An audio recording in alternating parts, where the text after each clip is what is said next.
Hey guys, and welcome. This weekend from the 23rd of September to the 26th of September, the Halo Infinite flight, or the second flight that we're going to have for Halo Infinite, is officially going to launch, and I really can't wait for this. I mean, bro, just look at some of the screenshots that we've got here. Admittedly, these are just concepts, but 343, Bungie, etc. have been renowned for using concepts in their games, and these just look so sick. So, really hyped for the game when it comes out. The campaign itself and the lore behind it sounds absolutely amazing, and I really can't wait to jump on and actually play a free-to-play Halo multiplayer and enjoy it for the first time since Halo Reach. But one of my main things I wanted to discuss in today's video wasn't actually just about the flight. It was about a lot of people really underestimating Halo Infinite and the effect that it's actually going to have on the FPS genre and community all around this year. I mean, we've obviously got Battlefield and Vanguard launching within a span of 10 days from each other. But of course, the following month, we're going to have Halo Infinite. Now, Halo Infinite's campaign, of course, is going to be a full price $60 game, whereas the multiplayer is going to be completely free. Of course, you will need to pay for things like cosmetics, the battle pass, and things like that. But Halo Infinite seems to be doing it right this year, and it sounds really interesting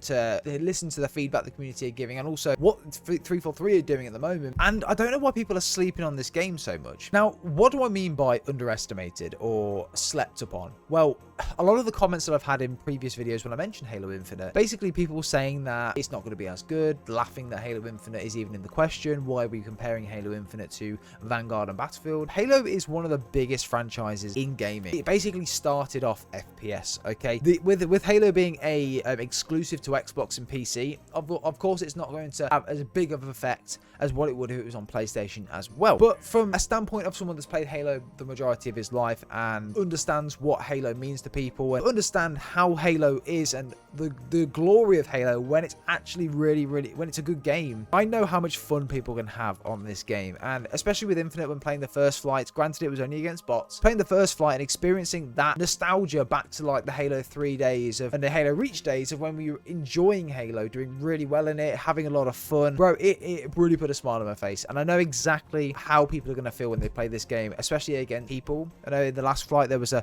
think it was an hour or two where people were actually being able to play PvP, and when people were playing PvP they said it was actually a lot of fun and it was really good. So I'm really excited to try that out myself, and I feel like people really need to give Halo a chance. And with it being free to play this year, you can really go ahead and do that without actually having any consequences at all. You can play the first couple of games. If you don't like it, you don't have to play it. Again, that's the glory and the beauty of free to play. I would really urge you guys to go and try Halo Infinite out if you have a PC that can run it or an Xbox. It's going to be free to play, and if you've got Game Pass, you can be able to play the campaign as well on Game Pass.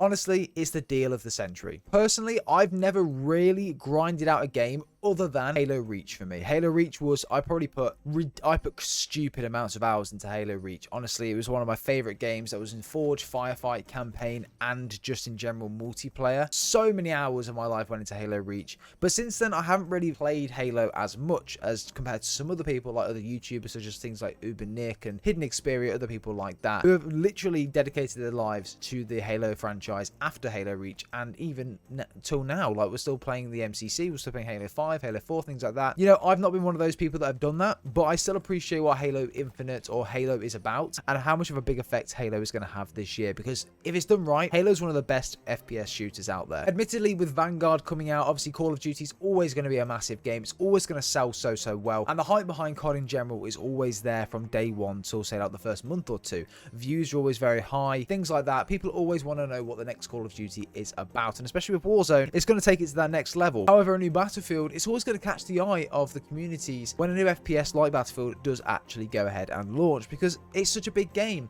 Battlefield offers an experience like no other. Levolution, the ability to dogfight in the sky with jet fighters, World War II, World War I planes, the different weaponry you get, the Levolution in the game, the destruction of the walls and the buildings. You don't get that in Call of Duty, and you don't get that in Halo, and you don't get that in any other game really that's not classed as a military simulator. So I'm really excited for Halo Infinite to drop. I feel like it's going to offer something different. It's going to offer something completely different in the FPS space we've not had in a long time. With being free to play, I think it's got a massive advantage over Call of Duty and also with Battlefield. And what I mean by that is that Warzone is obviously free to play from a Call of Duty standpoint, but it's only Battle Royale. It's not a generic multiplayer, which I know a lot of people would prefer to a Battle Royale. I'm not really a Battle Royale kind of guy, so I prefer the multiplayer. And if COD's multiplayer was free, it would just be insane. You'd get so many people playing it. And it's the same with Battlefield. Battlefield's Hazard Zone is apparently going to be free to play, which for me, again, is take it or leave it. If you don't like that sort of game, you're probably not going to really play it as much as you would like a generic multiplayer. With Halo Infinite's multiplayer being completely free, everything in the multiplayer, all the maps, all the game modes, which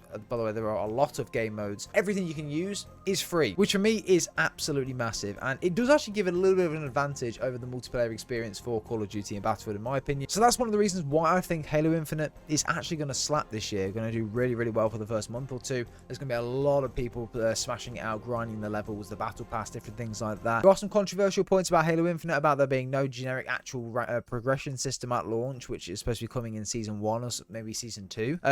But again, I still feel like initially having something like Halo Infinite is going to really, really be good, and I'm just really looking forward to playing a new game, to be honest. Not to mention when the campaign does finally launch with the game on December the 8th. Woo! Bro, I cannot wait to play the next iteration in the Halo franchise, and just I've been waiting so long, man. I've been waiting so long for the Master Chief, and to see what happens with Cortana, the Master Chief, Fireteam Osiris, all of these other basically playable characters in the campaign and things like that. I've been really interested to know what's going on with them. Even multiplayer as well. There's gonna be a lot of lore and storyline behind multiplayer this year. Obviously with the trailers that we got in the past and the different things that we're going to be able to see. And essentially you have your own story as the Master Chief in the campaign, but then you carry on your own story in multiplayer as a Spartan, and there's a backstory to it, which I think is just really cool. Really like that. And that's a similar approach that Battlefield are taking this year as well. Obviously with Battlefield there's no campaign, but the campaign or the storyline behind Battlefield is in the multiplayer or Hazard Zone, and then obviously Call of Duty has its campaign, and typically there's a little bit of lore behind the characters in multiplayer, but other than that, that's about it really. So I'm really looking forward to it, guys. Let me know down below in the comments what you think. Make sure you guys sign up to Halo Insider if you have not already, to basically gain access to Halo Infinite on this weekend and next weekend. And yeah, hope you have enjoyed today's video, guys. Drop a like if you have. Let me know what you think down below of the Halo Infinite, and do you think it's going to slap this year, or do you think it's going to be really underestimated like it actually is at the moment? But guys, hope you have enjoyed. Drop a like if you have. We'll see you all in the next one.